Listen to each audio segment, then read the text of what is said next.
Hello అందరికీ. ఈరోజు మన స్పెషల్ రెసిపీ వచ్చి బెండకాయ పచ్చడి అండి.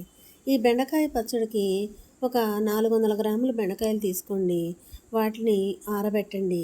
అంగుళం పీసెస్ చేయండి, కట్ చేయండి. దానిలో పచ్చిమిర్చి 10-12 వేయండి. ఐరన్ బాండ్లీ పెట్టుకోండి. నూనె కొంచెం వేయండి. ఇలా రెసిపీని 2-3 నిమిషాలకు ఒకసారి తిప్పుతూ పైన డిష్ మూత పెట్టండి.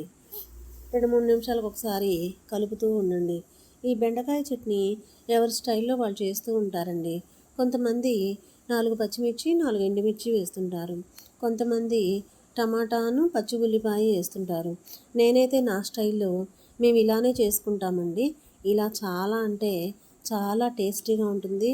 నోటికి రుచిగా పుల్ల పుల్లగా కమ్మగా ఉంటుందండి. నెయ్యి వేసుకొని తింటుంటే ఆహా అనిపిస్తుందండి. బెండకాయలు తినండి.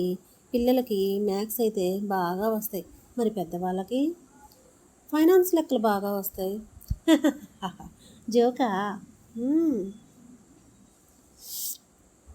గ్లాస్ నీళ్ళల్లో 2-3 బెండకాయలు వేసి తెల్లవార్లు నాననివ్వండి. ఆ తర్వాత పొద్దున్నే బ్రష్ చేసుకుని ఆ వాటర్ తాగితే మోకాళ్ళ నొప్పులు తగ్గుతాయంటండి. ఇది ఒక చిన్న టిప్పు. ఈ టిప్ మీకు యూజ్ అయితే ఉపయోగించుకోండి. ఇంకా ఆ తర్వాత వచ్చి ఈ బెండకాయ పచ్చడిని అలా కలుపుతూ ఉండండి. కొంతమంది నీళ్ళల్లో ఉడకబెడుతూ ఉంటారండి బెండకాయ ముక్కలు. అటు రాయలసీమ అటువైపు. మనమైతే నూనెలోనే ఇలా వేయించుకుంటాము. ఎప్పుడైనా రోటి పచ్చడికి పేస్ట్ లాగా వేయకూడదండి, అస్సలు బాగోదు. కొంచెం కచాపచాగా వేసుకోవాలి. ఏదైనా చేసేటప్పుడు పచ్చిమిర్చి, వెల్లుల్లి, జీలకర్ర, చింతపండు అన్నీ మిక్సీలో వేసుకుని వాటిని పేస్ట్ అయిన తర్వాత బెండకాయ యాడ్ చేయాలండి. ముందే అన్నీ కలిపి వేసామంటే బెండకాయ పేస్ట్ అయిపోతుంది. అస్సలు అంటే అస్సలు బాగోదండి.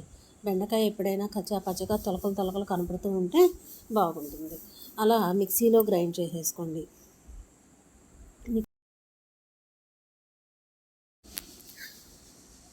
వేడి వేడి అన్నంలో ఈ బెండకాయ పచ్చడి కలుపుకొని దానిలో నెయ్యి వేసుకుని తిన్నారంటే చాలా అంటే చాలా బాగుంటుంది.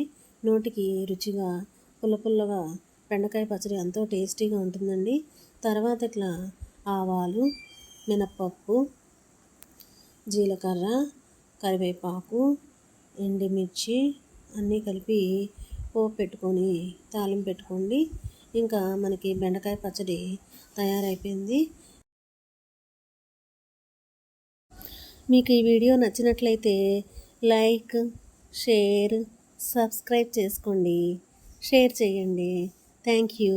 Have a nice day.